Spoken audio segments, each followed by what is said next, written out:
On Thursday, the 17th of April 2025, I am Peter Gomez, and live on West Coast Radio, it's coffee time. We're also on YouTube, courtesy of Jar Oil and Wave. We begin with crime and policing, because in today's digital age, misinformation and disinformation on social media have become critical challenges, especially for law enforcement. With the rise of artificial intelligence and platforms like ChatGPT, Copilot, and Gemini, it has become even easier for malicious users to craft and spread false narratives, create deepfakes, and produce misleading content on social media. Misinformation can fuel public hostility towards the police, heighten risks to officer safety, and disrupt overall police operations. Such distortions of fact can also undermine public trust in law enforcement. Now, in the past 24 hours alone, the Gambia Police Force has had to issue 2 statements denying claims of armed robbery at Westfield and the Sukuta Salaji getting out of hand, unquote. So what proactive strategies has the police adopted to address the menace of misinformation and disinformation online? The police PRO, Modu Musa Sisao, is online to speak to me shortly. Good morning, police PRO. I think it's still ASP Sisao, is it? Yes, please. Very good. Good morning, Peter. I thought you would have been promoted by now. Inshallah, very soon, hopefully. Fantastic. Good work by the police. But before we get into our conversation, let me just read the 2 statements referenced before we continue. Police dismiss false claims of armed robbery at Westfield. The Gambia Police Force wishes to address and strongly clarify recent social media claims, particularly viral TikTok videos suggesting that an armed robbery occurred at Westfield on Tuesday, April the 15th, 2025, around 1700 hours. These claims are false and misleading. The other one says, the attention of the Gambia Police Force has been drawn to a video making rounds on social media labeled as live with captions suggesting that the Sukuta Salaji land dispute is out of hand. Following thorough verification, it has been confirmed that the video in question is old footage from a separate incident that occurred around the Tobaski period last year. The clip is being misrepresented to create a false impression of unrest. The Gambia Police Force hereby categorically refutes the claims in the circulating video and urges the public to disregard the misinformation. ASP Sisao, how has misinformation online made your work particularly difficult now? Thank you very much, Uncle Peter, for that very wonderful question. Firstly, I would want to express appreciation for having me on the show this morning. Like you rightly mentioned in your introduction, misinformation really can affect our relationship with public. Firstly, we know it can undermine public trust and also can also lead to unnecessary panic or confusion, within the public. Of recent, we've seen so many activities going on, especially in the wake of the democratization process of the Gambia. We are in a growing democracy. We're not used to things like this. And fortunately or unfortunately, changes at a period where technology is very advanced, especially on the social media, and the agitation and the willingness and the presence of the youth on social media, cannot be overemphasized. So we thought it's very important that as a police force, we try to monitor every aspect of our society to be able to provide the service in terms of security and stability of this country. And of recent, we've seen so many activities on social media. This is why our social media presence is very high. We have special units, not just one unit on monitoring, because we have our intelligence and we have our criminal intelligence too, and we have our cybercrime and forensic. All of these units are also present in the social media, where anything, that can disrupt the peace and stability of this country is flagged, in a timely manner, and then we are able to respond. Before we continue with some of the proactive strategies the police, is taking to counter misinformation online. Would you like to see some of the freedoms enjoyed by Gambians curbed, especially freedom of speech, especially online? Would you like to see them curbed? No. I think it's fine. What is important is for people to know their limitation and people to know the implication of whatever they are doing, because whatever you say or do has implications, and it has to go with responsibilities. This is why it's difficult to police the social media. We're not actually policing it per se, but because we have a responsibility, because this is a consumption, we are feeding the public certain information, and we understand that the mainstream media, even on social media, we are very happy with the way they handle things. They always would reach out to us to confirm stories before they go in publication. And this is what we expect from everybody. But again, like I said, it's social media.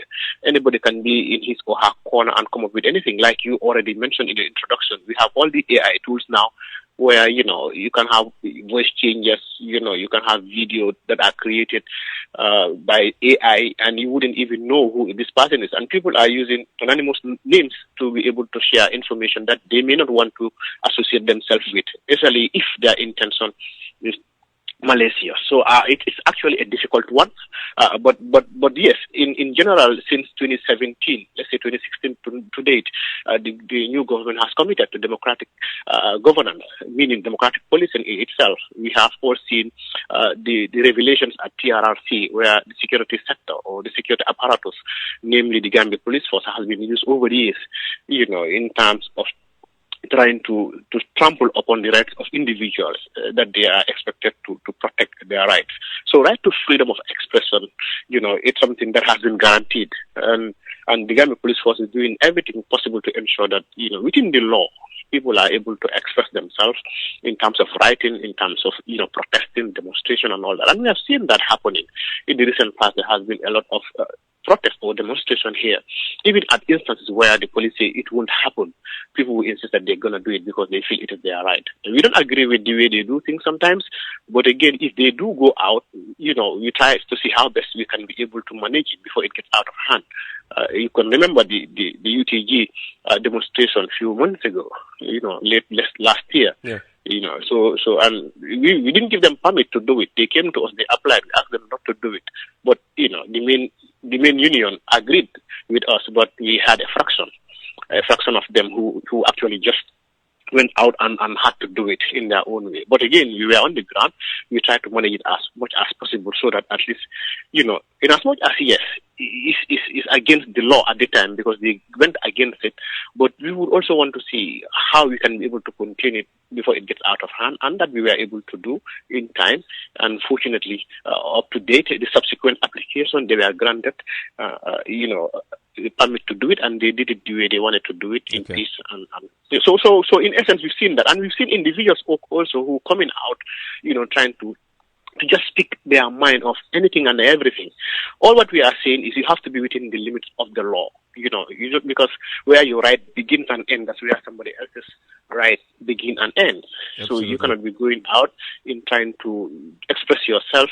You're trying to vilify, you try to caricature, you try to misrepresent an individual or individuals or groups or organizations, and I think this is very important. And recently, I guess the concern that we have on social media is the fact that in our culture we talk about insults.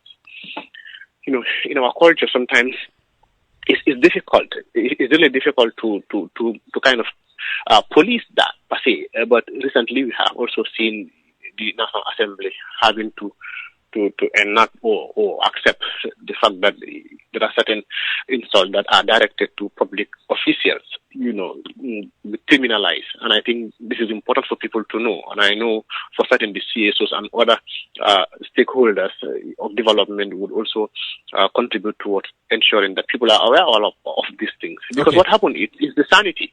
Is the sanity around society. Because when people are allowed to just go about call people names, whether you consider it insult or not, and that is something that the person might not appreciate, and I think it's important we consider all of these things. And apart from the insults, is there anything that has been said or shown online that has resulted in police officers maybe being physically attacked? No, in terms of actually, no. In terms of what happened is where we see police officers actually being attacked is confrontation, or especially our traffic officers or officers going on conducting arrests. These are instances where we would see confrontations per se. But having online, online, what we have seen, more or less good instances where police officers were exposed, who were doing their job as expected. And that's what we expect. We expect that these are public servants when they are in the streets, when they are doing their job in public, they should,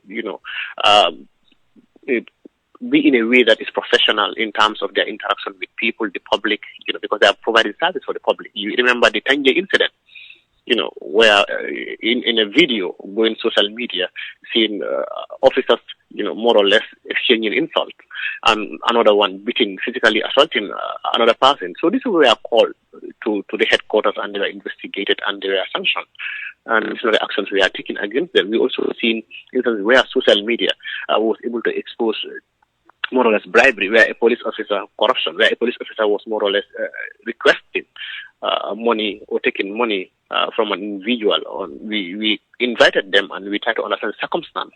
So, and I think these are the important parts. This is what we're talking about, because we're talking of changes. And as a police force of recent, we are not here to defend.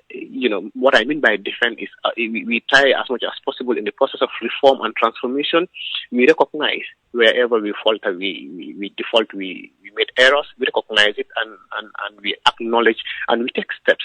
And I know this will take time, but hopefully with the training that we are receiving, since 2016 to date, I think it's helpful. And in addition to that, we also have the human rights, a new unit called Human Rights and Professional Standard Unit, which is expected to investigate, and not only investigate, but to supervise officers while they are at their work, to ensure that they are doing their work diligently, professionally, and what the way it is expected. But in instances where officers, have issues, with the public has an opportunity, an office to go and report officers for misconduct or perceived misconduct, because it's a perception, then it will be investigated. Fantastic. And, so basically this is what is happening. ASP. But recently we have seen instances where information, unverified information, especially with respect to security concerns, are just sent out there, because we understand how that charging it could be, especially when it involves communities, when it involves respected individual, people in official capacity. When you don't verify those information and they have security implications. For example, we're talking about the Salaji incident. The Sukuta Salaji incident, which we are already aware. We are aware of the fact that government and partners, online ministries, with the community currently are going through a process where some land allocation issues are already ongoing, where demolition is taking place. So if that is already happening, we understand the situation, the environment, the charge in that community. So if you would come back, bring certain videos out there, because people don't have access to, people might not be in those locations at that point in time. But when people have their mobile phone, cell phone, everywhere they are, at work, at school, at the football field, and when they see some information like this, it can trigger something else, because Absolutely. A group of boys can just be sitting down and just saw the video, or one person would see the video and just show it to the other members, and the entire group would just get up and just go to attack. Before they know it, it's like, no, this is false information. Absolutely.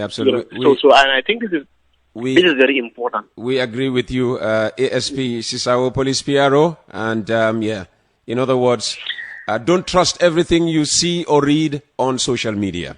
At all, except if it is actual, because we know there are mainstream media in this country which are, at least trustworthy. We also have our official channel that you can always go back to check, to confirm that this is actually coming from the police. And usually, of recent, we have seen that of recent, many things that we are doing as a police force, we will come out. Whatever is happening, whether they are criminal activity, crime committed or ongoing, we would report and inform the public this is what is happening, but we have taken this step, and please stay calm while we handle the situation. So we'll always come out, and I think that is important to note. I agree with that. I agree with that, ASP. We may have to invite you here, especially to just talk about the police force in general. Thank you very much for your time. We run on time, and our time is up as far as this interview is concerned. Thank you once again for your time. The pleasure is mine. Thank you. ASP Modu Musa Sisao, Gambia Police Force Public Relations Officer. Coffee Time with Peter Gomez. Brought to you in association with Wave and Ja Oil on YouTube, on radio, EcoBank, Gambia Experience, TAF Africa Global, Bloombank Africa Global, AutoCare Trust Bank, Global Properties, JFIN with Western Union, in addition to Wave and Ja Oil.